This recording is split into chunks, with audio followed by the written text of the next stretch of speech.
And welcome to the RTÉ Rugby podcast as Ireland's Six Nations campaign draws to a close with the best performance so far under Andy Farrell, a 32-18 win against England. The future's in good hands. Ireland are going to win the World Cup. What were we all worried about, Donal Lenihan? You were the only fella worried, Hugh, as far as I know. You were trying to get rid of all and sundry. As I said, all's well that ends well. I mean, I was probably one of the lucky few to be in the Aviva last Saturday afternoon with RTÉ Radio. I have to say, I was a bit worried in the opening 15 minutes of the game. It looked like a rehash of previous matches against England. But, you know, once Ireland weathered that storm on the line, the Mara Atoja 5-metre line-out, things just took off. It was just a pity, really, that you had nobody there to witness it because, you know, as we've said in the past, those defensive stands on the line, you can just imagine the crowd getting behind the team and the energy that would be there for the players. Imagine whatever it was at half time, 20 points to 6, I think. The reception they would have got walking down the tunnel into the dressing room, and that's what you miss most. But look, it was great to see. I think we have mentioned over the course of the podcast just how, you know, the recurring elements of Ireland's game have been very strong. So there was always the likelihood that they would bring it together at some stage. For me, it was the best performance since you and I, Hugh, were at the opening game of the World Cup against Scotland in Yokohama, a convincing win that day. I'm actually delighted for Andy Farrell because, you know, he's kept, I think, incredibly calm throughout this whole process.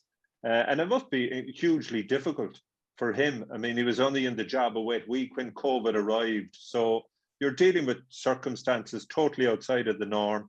And I'm delighted that he's had his day in the sun and nobody's saying, look, that this is perfect or this is, but I think it's vindication for the work that has been done and also for the togetherness of the group within that squad for the past 2 months. Yeah, and we might dive a little bit deeper into, I suppose, exactly where we're at a little bit later on. But I guess, Bernard, the main thing is that this performance has been a long time coming. Yeah, it has been a long time coming. And we've seen glimpses, but I think as pundits, we had to be frustrated with the way the whole thing came together. But I think Andy Farrell has really pushed the emotional side of things and the morale in the squad and trying to create more better leaders and a shared responsibility. And I think it does take a while, and I think that they'll get huge confidence from that. I mean, that's the first, for me, match that they've won, you know, maybe when they haven't been expected to win. And I know, you know, all kinds of rumours coming out about England, but look, at England are World Cup finalists, Six Nations Autumn Cup winners, and they came to Dublin and we put in a dominant display, very shrewd tactical display, and I think that'll help us win games in the future. I think everyone will settle down now. The players will believe in the methods. I know they all said they did, but there's nothing like a good win to ram at home. So I think it could be a turning point for this team because in terms of talent. And that's probably why we've been frustrated. Like, we have the talent to match France and England. Maybe France have got a couple of X-factor players, but when we're on our game, I think there's huge potential in this team. It's an interesting one, Wes. You know, if you try and gauge, you know, where does the performance come from, and was it that, you know, Sexton and the players have been telling us all along, it's coming, we're nearly there, we will get there, and then this is the product of that we see on the pitch, or was it a once-off rise up and fight against England on our home patch to kind of prove the doubters wrong? I saw Brian O'Driscoll speak about it in terms of the emotion involved with the players, and you can't get to that pitch all the time. Do you think it's unfair to say that this was just an emotive performance born out of frustration, or are we actually developing somewhat? I think it's probably both, if you were to take the middle ground about it. I mean, I think definitely seemed to start with, like, even their body language pre-game was quite telling. There was a huge intent there. There was passion, there was physicality and all that, but there was huge clarity there as well. It wasn't wild passion. They were just at that perfect pitch where there was absolute clarity about what they're doing and absolute physical conviction as well. But like, it's definitely a marker that shows what we're capable of, and it's definitely something to aspire to. But, you know, as much as we were told to be patient and not be hasty in our judgment when playing well, equally we have to not be hasty on the back of one good performance. So I think there is historical precedent that performances like that are difficult to deliver consistently. That we've seen them against England, particularly in the past. You think of 2011, you think of a couple of other Grand Slam deniers for England over the years.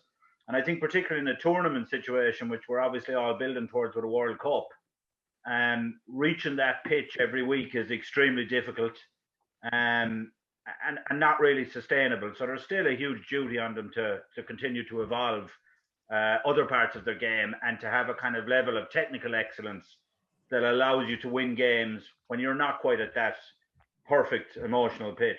That's really interesting, Donal. And that's what I've been thinking about the last couple of days, exactly what Wes has just mentioned there.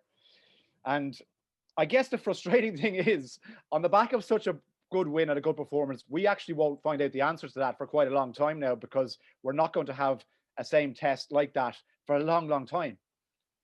No, that's the huge disappointment, really. I mean, if it was this time next year, Ireland were heading off on the 3-test tour to New Zealand, which is, that's the ultimate testing ground. So it would have been the perfect launch pad on which to finish his Six Nations and go into a summer tour. It now looks as if the Lions tour, the latest, that it is going to go ahead, which means that even if Ireland do manage to get some form of rugby during the summer, it'll be November before we play with a full deck of cards again. So from that point of view, it's disappointing. But look, I fully take on board the emotion thing. But emotion plays a huge part in rugby at every single level, be it a Lions test, be it club rugby, be it Munster, Leinster next weekend. Emotion is a key ingredient. And yes, you can't be up at that pitch all the time. But I think, to be fair to this Ireland team, in the face of adversity, they have shown great balance between the proper emotion levels and their application on the field. You go back to the Peter O'Mahony sending off in the opening game in Cardiff so early in the game. I mean, there was a sort of an emotional coming together, seeing Peter going off the field, and everybody's going to have to lift their game, which they did. And they were within, a couple of defensive errors, perhaps, of winning the game, despite the fact that they were down to 14 men for so long. So, I mean, I think that is within, and that comes when the environment is right. The emotion and the togetherness is a byproduct of, in effect, having a group of people who enjoy each other's company, are comfortable in each other's company, and want to play for each other. And, that, we've said it many times before, it has never been questioned with this group. And I think it's probably never been as important, given that they've been locked away for 2 months, separated from everyone, haven't been able to do the normal things like have 6 or 7 fellas in a room, maybe playing a game of cards or having a chat or doing something. So in the most testing of circumstances, those characteristics came to the fore. But, I think that emotion, regardless of how rugby has developed from a technical point of view and all the S&C and all the other stuff that go with it, Irish people by their nature are emotional people. They are, whether it's hurling or GAA or Gaelic football, whatever, there is that emotional connect. And we probably, I won't say we have the franchise on it, but it plays a huge role in Irish sport. And was I surprised to see it for an Irish team playing against England in Dublin? Absolutely not. You'd be asking questions if it wasn't there. But I think, to be fair, it was just one of a number of key ingredients that put this whole performance together. Well, Wes, I understand you can't relate to that kind of emotion that Donal was talking about there. I'll try and describe it to you later on what it's like. But Birch, in terms of somebody that encapsulated that emotion, if you like, that commitment, that fight, almost for me was single-handedly Robbie Henshaw seemed to turn what was a bit of a pedestrian start, if you think back to the first 5 or 6 minutes, single-handedly turned that into the performance that we then got from Ireland. Yeah, absolutely. He's had a brilliant tournament, and I actually thought he played better even better at 13. He's just so enthusiastic. He's making good reads. He's making good decisions when to pass, when to carry, and he's been constantly up for the fight. And I think, it was important for us. Look at England. We're missing Manu Tuilagi. He's been a key man for them. I would have loved to see Manu come up against, Robbie and Bundy, the form Robbie's in at the moment. But, he made sure that Ollie Lawrence had a very difficult second cap for him. He's a player with huge promise, but he looked, he looked like just a club player in comparison with Henshaw. And I think he's starting to grow into the leadership role. He's obviously a quiet guy, but he's become a key player in this Irish team, and I think he took on responsibility to be a talisman for Ireland, and yeah, it was a phenomenally impressive performance. As I said, on the back of a very strong Six Nations for him personally. Yeah, and you know, Wes, we've spoken about Robbie Henshaw, you know, this season on this podcast a good few times, and kind of questioned, like, you know, is this guy going to actually evolve into the player that had so much promise at the start? I think, you know, for me, watching him on Saturday, I was kind of saying to myself, right, this is it. Like, this is what I guess the excitement has been about. This is the promise that he's been kind of hinting at over a long period of time. And for whatever reason now, he just seems to have burst out of the bag. And maybe 13 is position, and maybe he's just hit the right vein of form.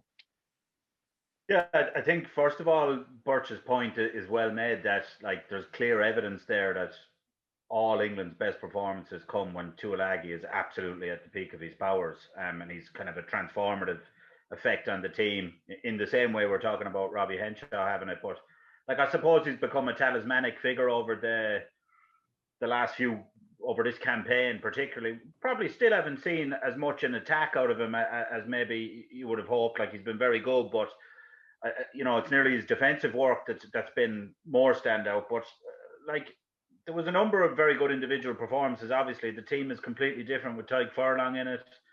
Keith Earls was, you know, excellent as always. Did you see Nandolo's comments about Keith Earls, saying he's, for him, Nandolo, obviously, he was a bit of a kind of a mythical character on the wing, if you like, over the years, said that for him, Keith Earls has been one of the most consistent and best playing wingers in Test rugby in the last 10 years. Just like, I mean, even just the way he transferred the ball twice, as Johnny May was hauling him down from one hand to the other and back again, like, to have that presence of mind to constantly do the right thing, even under fatigue. But Donal made the point on Monday night that the striking thing about this performance was that, like, we've had good individual performances all throughout, but I suppose this was the time that collectively it came together in lots of different facets, and probably to me that collective was more standout than any one individual in this case. Yeah, by the way, Nadolo, by the way, after complimenting Keith Earls, saying it was one of the best performances, a few of the Limerick lads said, "Oh, there'll be points for you whenever you come to Limerick, Nadolo. You've got the freedom of the city." Whereupon he replies, "Well, actually, I prefer Cork, lads, so I'll be heading down." He's single-handedly until he's a history with Tomas O'Leary. He's posed on Twitter for in Cork hurling jerseys many times in the past. He's a bright boy, that Namdola. He knows what he's talking about. Yeah, he's not that bright wearing a Cork hurling jersey, in fairness, but anyway. He wouldn't wear one to Limerick, I'd say, even the size of him. Yeah. To give credit, huge credit to Keith Earls. I mean, the finish for the try was brilliant. The set-piece move from which the try came from, obviously, it's been highlighted since that Leinster used it against Biarritz a good few years back. There was a clip of them practicing as well, or warming up, but they were practicing it on the pitch of the Aviva. But the execution and the finish from Keith Earls, he doesn't seem like he's lost a yard of that pace, does he? It was incredible, really, because there were so many elements of that had to be absolutely spot on. If you look actually in the build-up, I was watching. I always take a note when I'm doing commentary about, you know, the home lineouts, the opposition lineouts, how many opportunities they've had, and England had about 6 lineouts before Ireland got there first. It was as if England weren't clicking into touch, knowing that Ireland do a lot, you know, that their lineout has been very good in the championship. So that opportunity, I think it was the first or second opportunity. It was certainly the first lineout Ireland had in the opposition half. But when you look at all the elements that have to come together for it, the setup has to be right, in that you've got to get the opposition exactly positioned where you want them. Jack Conan was starting in the scrum half position.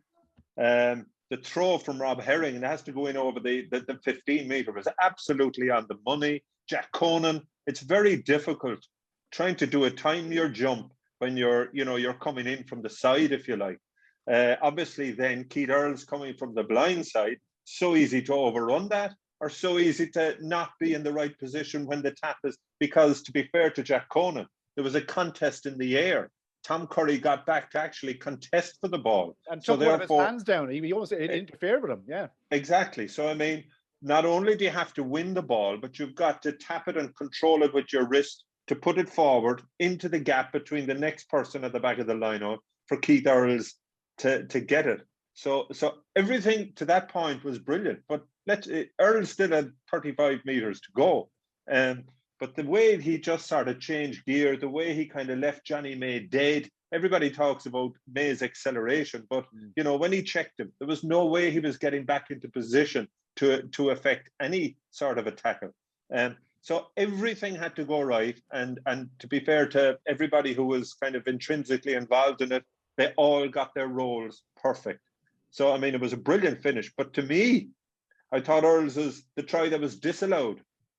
The manner with which he finished that off just showed his athleticism even in great. It was an awful pity because that, in terms of a team try, was even better again.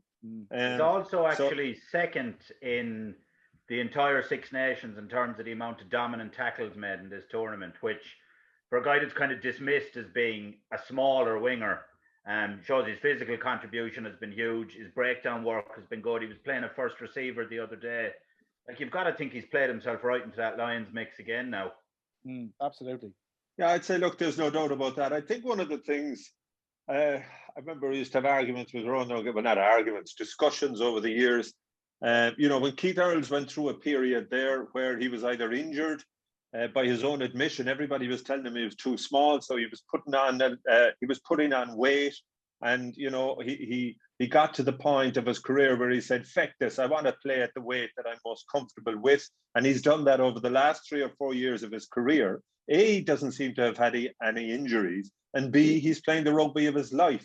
But O'Gara used to say, "Oh, geez, you should see what this fella can do in training. We were training during the week, and he does this and he's that." And, you know, the point I'm making is, unfortunately, people on the outside, we're not privy to what goes on in training. You can only judge by what you see on the field. But it's clear that he is a phenomenal athlete. He's now very comfortable in his own body. I thought his interview, if you remember one of the earlier rounds, he made 1 or 2 defensive errors, and he was put up on press the following Tuesday. And he just said, "Look, lads, I made a mistake. I can live with that. Just forget about it, move on." Whereas Keith Earls of maybe 6 or 7 years ago, he'd dwell on that and he'd get tied up in that. I mean, he's absolutely comfortable in his own skin. He looks like he's really enjoying his rugby, and he looks as if he could play for another 2 or 3 years. 2 other players that had brilliant performances, I thought, Birch, were Tyg Furlong, who's obviously had his time out with injury, but looks back to his brilliant best. And I thought Jack Conan had a superb game as well. And just in the context of the week that we announced CJ Stander would be leaving at the end of this season, that was his last game for Ireland. I thought Jack Conan stepped in really well. And as somebody, again, who just when he's been given an opportunity, it seems to be in a rich train of form, has been blighted by injury. So I was delighted to see him play so well. Yeah, absolutely. And I think the selection of moving CJ to 6, Van der Fleer also had an excellent game. Obviously, Will Connors got injured, but yeah, Conan is a guy that we like a lot.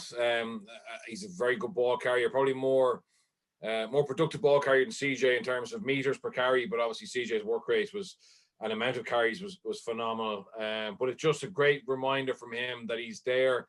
He's putting his hand up to be the replacement for CJ, and obviously, you know, we hope Doris comes back, you know, fit and healthy, because he looks like he's a top end player, and it's going to be interesting. Maybe what will happen in Munster now with CJ going. You know, will that open the door for one of their young back rows from their academy, or would there be some kind of movement down there? Because there's a stack of back rows in Leinster. Yeah, you have a look on your face there that suggests you might see something moving. No. I just wonder, because I actually rate Deegan really highly. Yeah, he's injured. And Josh Murphy, you know, he's so consistent for Leinster. He gets a huge amount of game time week in, week out. So he's probably an unsung hero. And then we have the people like Scott Penny, Rhys Ruddock, you know, Will Connors, Josh Van der Fleer, Jack Conan, Cahill Doris, Dan Levy that everybody knows about. But Deegan has, I think he's got a huge potential. But there's obviously some very good back row in Munster. You know, that are coming through as well, like Hodnett, etc. So, yeah, there's a lot of good back rows in this country. But because of that, it was important that Conan took his chance, and he was excellent. Tomorrow's newspaper headline: Jackman says Deegan must go to Munster now. No, that's you, not me. That's me, exactly. Yeah. Wes, just I don't want to kind of put any kind of a damp. Well, I do want to put a bit of a damp cloth, and I'm going to for a second. If this result had happened in the opening game of the Six Nations Championship, and what had followed was the first 4 games that Ireland played, we'd be sitting here in very different form. And I guess what I'm trying to say is, look, and you mentioned at the start, let's not get carried away with this. It was a one-off performance, but it was preceded by 4 very average, stale performances. And I just would wonder exactly where we are going to be with this team come maybe 6 months or a year's time, next year's Six Nations.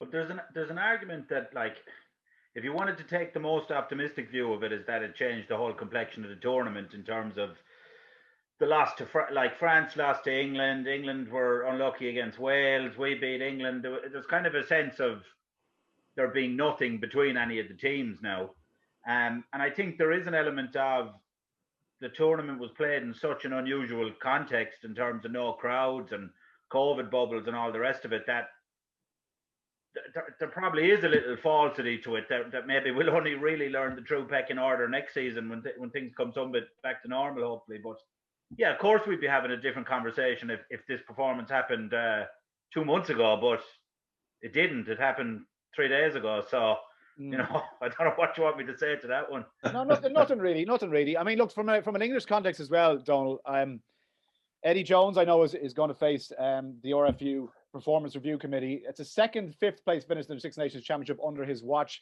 And it seems very bizarre to think that he could be sacked so close after almost winning a World Cup for England. But I guess, you know, from Eddie Jones' point of view, from England's point of view, they'll be hugely disappointed with their performances this campaign.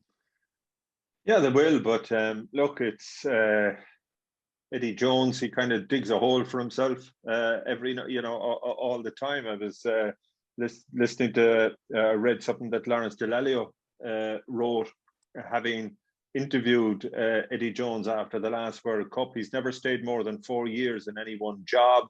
They've always gone a bit sour in the end. And he said 4 years is the max you can stay anywhere. He's now 6 years in England, and it looks as if he's like the Mourinho effect. And you know, I'd put it to you another way. I go back 2015 World Cup final. If you remember the 2015 World Cup, Japan had the brilliant win over South Africa. They were actually the only team that's ever, I think, they had the most points that didn't make a quarter final. They had a brilliant tournament. Anyway, to make a long story short, I was talking to one of World Rugby's officials in the pre-match thing before the final, and we were talking about the next World Cup in Japan.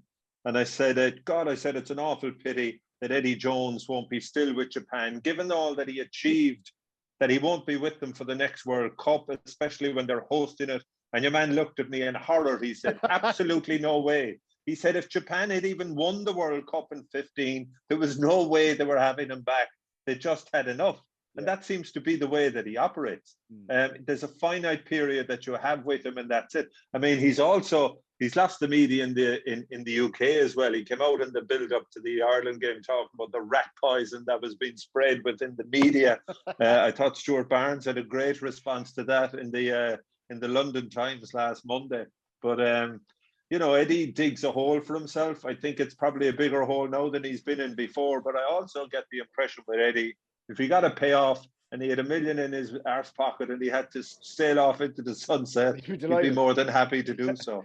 Yeah, and look, he will be in demand. I mean, his track record speaks for itself, and he is an extremely gifted coach. And Wayne Pivac, Birch, just to flip it, you know, I mean, I'm thinking back to the Autumn Nations Cup and the doom and gloom among Welsh supporters, Wales fans, the performance of the Welsh team when they came to Dublin that time in Ireland just beat the living snot out of them. And to do that from there to where they are now, which is just going down by a whisker against France in the end, it's some rise they've had in a very short space of time under Wayne Pivac, in fairness to him. Yeah, look at it. I think it's testament to Wayne, his ability to stick to his guns, his beliefs. It was always going to be very difficult for whoever came in after Joe Schmidt. It was also going to be very difficult for whoever came in after Warren Gatland.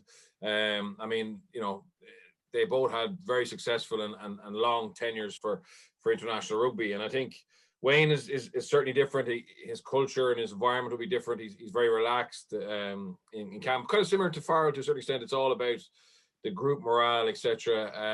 And also, he wanted to change the way they play. Now, they haven't gone as extreme as Saracens, and he had to pull back a little bit on how how they played. So he had to get a balance right. So he probably thought he could copy and paste what Scarlets did, but international rugby, as we know, it's a lot more around power and set piece and defence. And he had to lose his defence coach. Getting Jenkins came in, and you could see an improvement in that. And once they got that win against Ireland, I mean, they were absolutely flying. And look, they have very talented players who have been around the block, huge experience, used to winning with Wales, and it's a great story. I mean, if they win if they win the Six Nations on Friday night, having had such a difficult 2020, pressure he was under, he'll definitely earn his celebration. Absolutely, and the French were going apoplectic on Saturday night. It was an incredible game. Was just a brilliant game of rugby to finish things off. Galtier suggesting that the Welsh are quite cynical in the way that they play the game, that they're basically inviting the opposition players to get sent off by the way they play. Would you agree with that? I mean, the refereeing, divided opinion. I know Eddie O'Sullivan spoke about it on Against the Head on Monday night, and it's a frustration for some people, I guess, the inconsistencies there. But Wales seem to be coming in for an awful lot of stick about their willingness to draw red cards and yellow cards, if you like. I would agree with it, to be honest. Just before that, I'd say, like, just with regards to some of those elder statesmen on the Welsh team, like, I still think those guys don't get the credit in this country that they deserve. I mean, Alan Wynne-Jones was a minute away from having won a Grand Slam in 3 different decades the other night. I think because Wales haven't consistently dominated, their successes in terms of Grand Slams have been sporadic, and we've beaten them in the intervening years, and they've been so, poor, I suppose, at provincial level. We maybe don't give these guys their due, but, like, I mean, Faletau, Alan Wynne-Jones, Dan Biggar, Liam Williams, I mean, these guys will go down as all-time greats, just the same way as their contemporaries here would have done. So I think we're a bit slow to give them their due sometimes. But yeah, the other night I thought if France didn't get that try, it would have been a travesty. I thought I don't know what was going on with the conversation around the grounding of the ball for the try that was given. I thought it was like a Monty Python sketch at one point. I thought they were having a contest to see who could say the word mate the most times in a sentence, which was absurd. But that's Wayne Barnesby, all right. Then there was multiple French tries that weren't allowed, some that the TMO wasn't brought in for.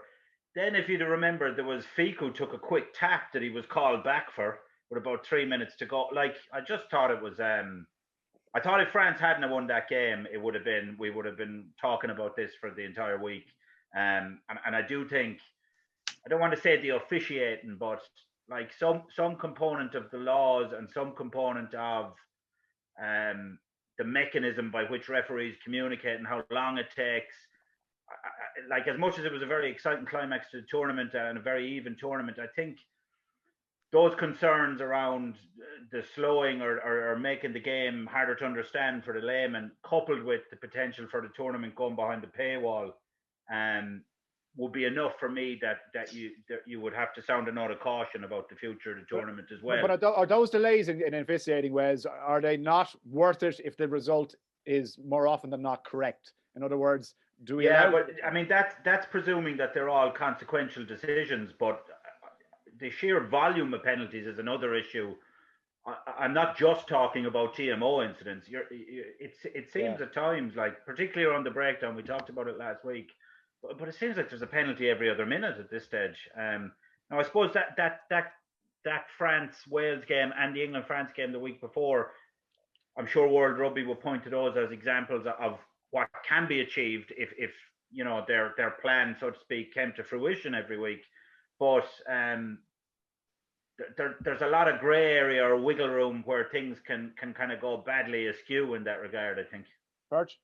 Yeah, I don't think we can. I mean, to say that they play for red cards. I mean, Wynne-Jones can't really do anything about the 2 red card incidents. Tom Francis can't do anything about the 2 red card incidents. For me, absolutely, the last 10 minutes they were cynical, but they're hanging on for a Grand Slam, and they were on the ropes. Like, if they win the game, do you think they're going to give a crap? We would have been just blaming the referee for allowing that, but I don't think they were really cynical in the competition. Certainly not the last 10 minutes. They were trying to kill the clock. But would you put the blame at the referee as opposed to with Wales? Yeah, but I mean, to say that there's an accusation that they basically play for red cards. I mean, if you look at the 3 incidents, the Tom Francis one, he can't control. Okay, he turns the wrong way, but Peter Manny's fault for that. Yeah, sure. It's Fagerson's fault for the clean out against Wayne Jones against Scotland. And it's Paul Williams' fault for the clean out against Wayne Jones there. So Paul Williams said, by the way, who Galtier said never touched him. He never touched him. Look, Galtier thought he was going to get him cleared for this weekend, which was madness. But it's not hard. Look, Galtier is playing the role of playing his role in this, and it suits him to have the French players feeling they're being harshly treated by to get them up for like the French. We don't talk about the Irish playing the motion. You know, it's an absolutely huge, bigger part of French rugby, and the reason they've got better is because they've actually lessened that emotion a little bit, and become more consistent in the application of it. Plus, have a plan. But I think Wales had no choice. They're too much experience not to try and kill the game off. They're not going to hand France to victory. But I think my criticism of Pearce was, I don't really have any issues with the TMO stuff. Okay, it was a bit matey between him and Wayne Barnes, but he probably could have given a yellow card quicker. That's my opinion. What do you think, mate? Donal, mate? Yeah, look. Yes, they should have given the yellow card earlier, no doubt about it. Persistent infringement within 5 meters of your goal line, has to get a yellow card earlier than it did. 100% agree in terms of the red card. I mean, how could you say that they set up the scenario whereby Xander Fagerson, Peter O'Mahony and Willemse all got sent off? It's nonsense. I mean, even the Willemse one, like the gouging, his head and shoulders were about fucking 4 meters beyond Wayne Jones. No, his hand is near the eye area and all that. So, I mean, I just think it's nonsense. The other thing in the context of the game, I've never seen so many matches where there was, or so many incidents where there was the opposition held up over the try line. I mean, there must have been 5 or 6 of them. And there was a mountain of bodies in all of them. In fact, there was one, I thought Creton, the try they gave, I thought Creton clearly has his hand under the ball. But yet the try was given. I'd say that's, in my mind, was the only one they got wrong. I think we have an issue here. And like you go back to the 20 years ago when referees weren't mic'd up. The cult of the referee was never there. The referee wasn't a personality within the game. The minute you mic fellas up and they're talking to the public, you change their whole persona. And I thought, like, you had the cult of the referee and the TMO. I mean, it was all, I couldn't agree more. Like, to be fair, I think their management of it was very good. But it was, look how calm we are under pressure. How are you going there, mate? Everything is fine. Yeah. We'll take our time. It's personality driven. But look, does it add to the drama? Yes, I think it does. I mean, the bottom line is this championship will come down, as we know now, to points differential eventually. So many games, take Italy out of it. So many games went right down to the wire. In the end, to be fair, Joy Neville's decision in terms of, yes, the Mario Itoje try, like that put France out of the running for their Grand Slam. So, but it was the right decision. So once in 99% of the cases, you get the right decision, then it's worth the pain that you have to go through. Yeah, absolutely. I was only thinking there, Alan Lewis would have loved the modern day refereeing being mic'd up whenever the performance act of it. Louis would have only absolutely revelled in the whole thing. Before we talk about the Lions, Birch, it's a massive game for France on Friday night. I mean, like they got to go and win this game and put themselves in a chance of winning the championship. There must still be a little bit of pressure for Galtier, given that it's the last couple of weeks, I suppose, in the French camp. Yeah, look, I think there's pressure to win the game, and I think they will win the game. 21 points is a big ask, and to get 5 tries or 4 tries. I can see them getting 4 tries. Their attack is electric. It's just being able to stop Scotland scoring. So Wales are favourites with the bookies to win the championship, and I think France will win. They'll win convincingly, but maybe not by 21 points, and it's going to be Wales' title. But I still think Scotland win. They've only really messed up in that game against win and don't win the championship. It's been a very good Six Nations for France, and while they lost to England, they didn't lose a huge amount in that loss really, and but probably have learned a little bit around their game management and that young team. I mean, he now has 2 10s. I mean, be able to bring on Intimac for Jacques Bear. I mean, he has 2 quality 10s with a great age profile. Dupont is every week outstanding. and he's got a phenomenal back row as well. So I think France are in a good spot, and I'd be shocked if they didn't win the game, but I think it'll be hard asked to win the championship. Okay. I also think, sorry, Hugh, before you go on, we've spoken in the past number of weeks about this whole Project France, Project 23 World Cup and all that. Except if you take the Six Nations out of it, the fact that this French side, reduced to 14 men, were able to come from 10 points down with 4 minutes left on the clock to actually win the game, I think is probably far more beneficial in the longer term in terms of their confidence and belief building up towards the World Cup. I mean, nobody's suggesting that they're the finished article, because they clearly are not, but they're on a path, a young group.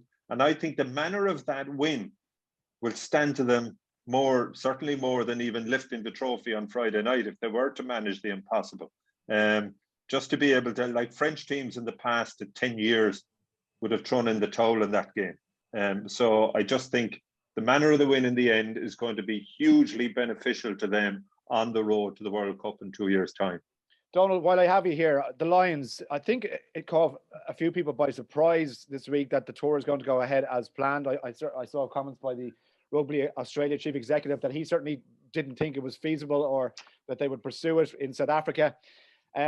What's your view on it overall? It looks like it'll be behind closed doors, so there probably won't be fans there, but it will be a Lions team touring in the Southern Hemisphere, which I guess is the essence of any Lions team in and of itself. What's your view on it? Yeah, I think there's a bit of silly buggers going on here. It is very obvious to me that, look, they thought there was no way this tour could go ahead in South Africa because of all the COVID scenarios and the lack of vaccinations and all that type of thing. They looked at the alternatives. One being Australia made an offer that they could go down there and tour. They ruled that out. The second one was it looked really feasible at one stage that you could host it in the UK and Ireland. Now, the Ireland part was in doubt from the start because, as we know, our vaccination situation isn't as good as it is across the water. But the key part of that was a guarantee from the British government that they would underwrite any losses if circumstances changed and you couldn't get your minimum of 25% of the capacity into your Wembleys and Twickenham and the Arms Park and all of those things. To be honest with you, I never thought, why would the British government guarantee a Lions tour? I mean, they've already, the taxpayer in the UK, I think rugby through both the amateur and the professional side, the RFU have got something like 135 million already from the British taxpayer. So why would they underwrite a potential loss on a Lions tour? So I think, to be fair to the Lions board, they looked at every avenue they could get to try and host the tour in the UK. I think then it just wasn't stacking up. So they've now gone back to the basics. And the basics is the tour agreement, right? The tour agreement says that South Africa have to host a tour, but they are the hosts of the tour and we have to turn up. So I think the Lions have now said, okay, lads, we're turning up, we're picking a team, we're going to South Africa, tell us how you're going to host it. And I think that's exactly where it is now.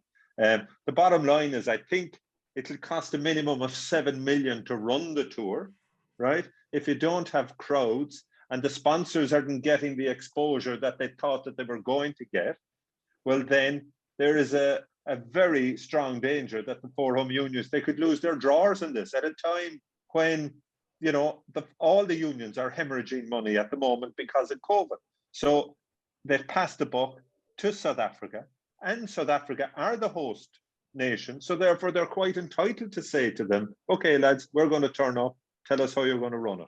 Well, so that's exactly what's happened, in my opinion. It's amazing. Like, whereas South African rugby isn't exactly a wash with money. I know they've had to pay a fortune to get Lynn Cantwell to come down there and be part of the women's setup there. But that aside, I'm amazed really that unless there's a contingency plan that South Africa have that we haven't heard about, but Donald's quite right. It is the onus is on them to host this tour.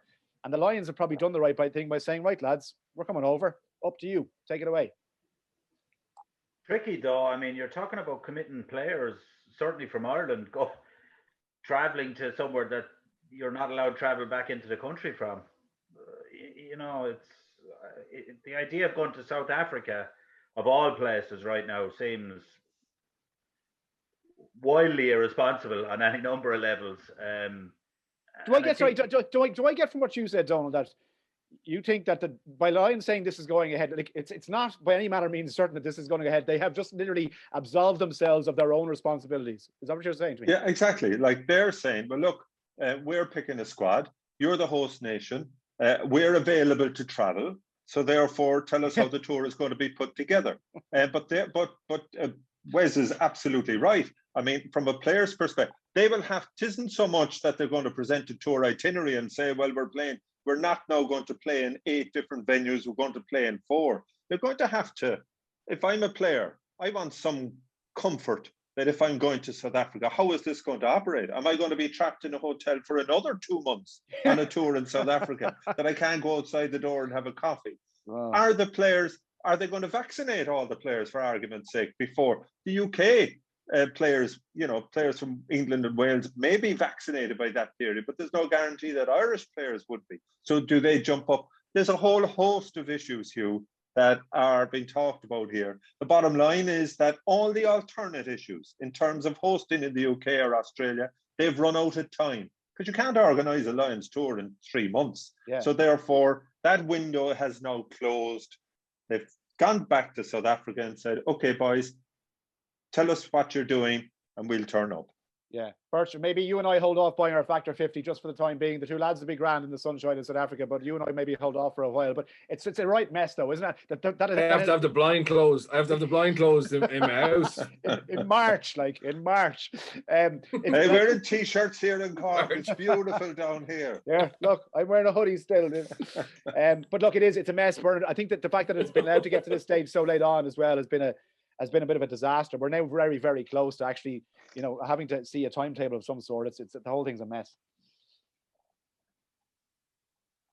Yeah, it's a mess, but I think Donal is right. I think it's played out lots of different scenarios. I think we're getting down near the end game, and I would be shocked if the next 2 weeks we don't have a decision around its future, and if it's in South Africa, obviously then we'll know and we have to make plans. But it's it's a pity because obviously it's such a special part of players' careers and fans' memories. So hopefully we get some kind of clarity on it.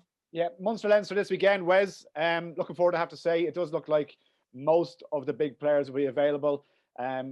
Should be a cracking match. And hopefully it's better than the last Interpro between the 2 sides where we're all a little bit underwhelmed. Well, certainly I was. I think lads found it very interesting. But rare you're not, in fairness. Yeah, but it should be a good game though. I'm looking forward to it. Hopefully, yeah. I think the selection was the first thing that everyone has the eyes out for and still does. But the sounds as the days have gone by is that internationals will be available. Which probably would have made a bit of a mockery of it if they hadn't have been, really. I'd say in Leinster's case, there's probably still a little bit of rotation. I think for Munster, it's much more do or die in terms of there's no sense of, well, are we prioritising this or Europe? I think it's this week, all in. And equally, they didn't have as many players in the camp, and some of the guys they did have in the camp didn't feature as much. So I spoke to 2 ex-Munster players last night, and both of them actually fancied Munster, which I was kind of surprised at. Is that on the basis that Joey Carbery will start it out half? Is he going to start? I think it's on the basis that they just think they might. I don't know. I don't want to give anyone any newspaper clippings, but that maybe they've. It's all right. We'll read Quinny on Saturday. I know it's more to lose. There might be more. There might be more desperation in Munster, more desire there, possibly, to think, and that might be enough to get it done if Leinster are mixing and matching a little bit. Personally, I don't think there's any evidence to suggest that you could make Munster favourites for this game based on the last 10 meetings between the 2 teams. No, not favourites, but I mean, Leinster did collapse against the Ospreys last weekend, which is very unlike them. Bernard, there have been a couple of performances. You think back to Connacht at the RDS, where Leinster just haven't been, I suppose, as consistent as they have been, albeit they've still been very good. But it's an interesting game. Do you think Joey Carbery will start? Should he start this weekend? Yeah, I think it's 100. Like, as long as he doesn't have any setback this week, he'll start. And I think it's absolutely crucial for Munster. He does start. I'd look back last night at the Interpro game where they both went full strength in Thomond Park, and Munster will be kicking themselves. They're not far away from Leinster, even in the semi-final in the Aviva. you know, a couple of misplaced kicks. And like even Ireland, like Johnny Sexton kicked 25 out of 26 in the Six Nations. When you have a goal kicker that's on that kind of level, you're always going to be there or thereabouts. And, you know, there was a key moment in that game in Thomond Park, 41st minute, Munster have a chance to go in 13-3 at half time. And fairness, it was a long range kick, but unfortunately it hit the post. And Munster give away a penalty, and Leinster go back up and go in at half-time 10-6. And they're the little small things that Munster just need to improve on. And I don't think they're far away. They shouldn't be far away. You match up both teams player for player. It's a 50-50 game, I think. And really? I think so. Like, because it's not going to be, like, I don't think Tyke Furlong's going to start. You know what I mean? So I think you, like, when we see the two teams, you match them up player for player. I think it's a 50-50 game this weekend because there's not a huge amount between them, and at some stage Munster have to beat them. I mean, you've got the Lande, you know, Leinster have got centre problems. You know, you've got the Lande, Chris Farrell, Joey Carberry, Conor Murray. You know, they like Keith Earls, Andrew Conway coming back. Then you bring O'Mahony back into the mix. You've got Kilcoyne, Keith Earls, you got Kilcoyne, O'Mahony. You've got Stanner coming back in there. Coombs potentially. Like, I'm writing this. That Munster team, Donal Lenihan, should be more than confident of going and winning this game this weekend. The fella you left out there was Ty Byrne. He hasn't had a bad old Six Nations either, has he? But there you go. I mean, like, that's like player for player. There's very little, but there's nothing between them really. Well, look, they weren't. I mean, I saw all three games this year live.